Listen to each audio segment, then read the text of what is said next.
بسم اللہ الرحمن الرحیم۔ السلام علیکم دوستو، Ali Raza M G T V دیکھنے والے تمام دوستوں کو میں خوش آمدید کہتا ہوں۔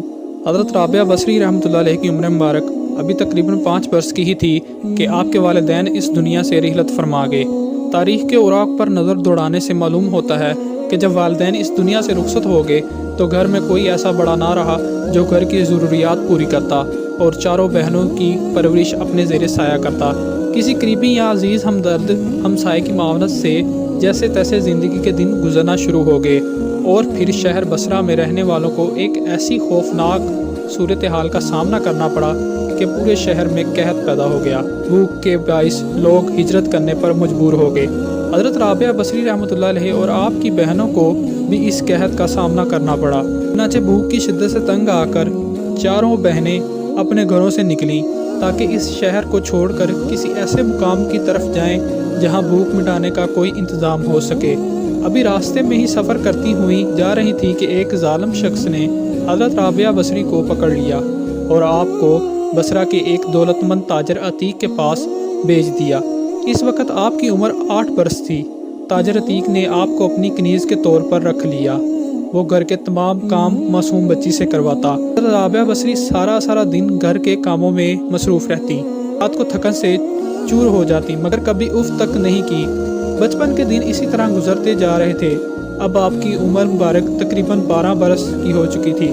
وہ تاجر آپ سے بہت مشقت کراتا، سارے دن میں ایک لمحے کے لیے بھی چین سے نہ بیٹھنے دیتا۔ ایک دن مالک نے آپ کو کسی کام کے لیے گھر سے باہر بھیجا۔ آپ چلی جا رہی تھی، راستے میں اپنے سامنے کسی نامحرم کو دیکھ کر آپ نے بھاگنا شروع کر دیا، اور بھاگتے بھاگتے آپ اس قدر زور سے گری کہ ہاتھ پر شدید چوٹ آ گئی اور ہاتھ نے کام کرنا چھوڑ دیا۔ رو پڑی۔ اس وقت بارگاہ الہی میں التجا کی، یا اللہ میں تو پہلے ہی بے یار و مددگار تھی، اب ہاتھ نے بھی چوٹ کے باعث جواب دے دیا ہے۔ تکلیف کے باعث کسی چیز کو ہاتھ نہیں لگایا جاتا، مگر یا اللہ میں پھر بھی اس حالت میں تیری رضا چاہتی ہوں۔ غیب سے ندا آئی، اے رابعہ غم نہ کر، کل تجھے وہ مقام و مرتبہ عطا ہوگا کہ تجھ پر مقرب ملائکہ بھی رشک کریں گے۔ حضرت رابعہ بصری نے یہ آواز سنی تو خوش ہو گئیں، اپنی ساری تکلیف بھول گئی۔ پھر روز و شب آپ کا یہ معمول بن گیا کہ دن کو روزہ رکھتی اور اپنے مالک کی خوشنودی حاصل کرنے کے لیے دن بھر اس کے حکم پر گھر کا کام کاج کرتی۔ جب رات ہو جاتی تو اپنی کوٹری میں آ کر عبادت الہی میں مشغول ہو جاتی۔ رات اور دن کے یہ کٹھن مراحل چھوٹی سی بچی بڑے شوق سے طے کرتی جا رہی تھی کہ انسانی جسم ایک خاص حد تک ہی برداشت کرنے کی قوت رکھتا ہے، اس لیے تھوڑے ہی دنوں بعد اس معصوم چہرے پر تھکن اور کمزوری کے آثار دکھائی دینے لگے۔ ایک دن تاجر عتیق نے دیکھتے ہوئے پوچھا کہ کہیں تم بیمار تو نہیں؟ آپ نے جواب دیا، میں ٹھیک ہوں۔ مالک سے دریافت فرمایا، مجھ سے گھر کے کام کاج کرنے میں کوئی کمی رہ گئی ہے؟ مالک نے کہا، ایسی تو کوئی بات نہیں، کام تو بالکل ٹھیک کرتی ہو، مگر اپنی صحت کی طرف بھی دھیان کرو۔ آپ نے مالک کی بات سن کر خاموشی اختیار کر لی اور اسی طرح روز و شب اپنے کام میں مشغول رہیں۔ ایک دن آدھی رات کے وقت مالک کی اچانک آنکھ کھل گئی۔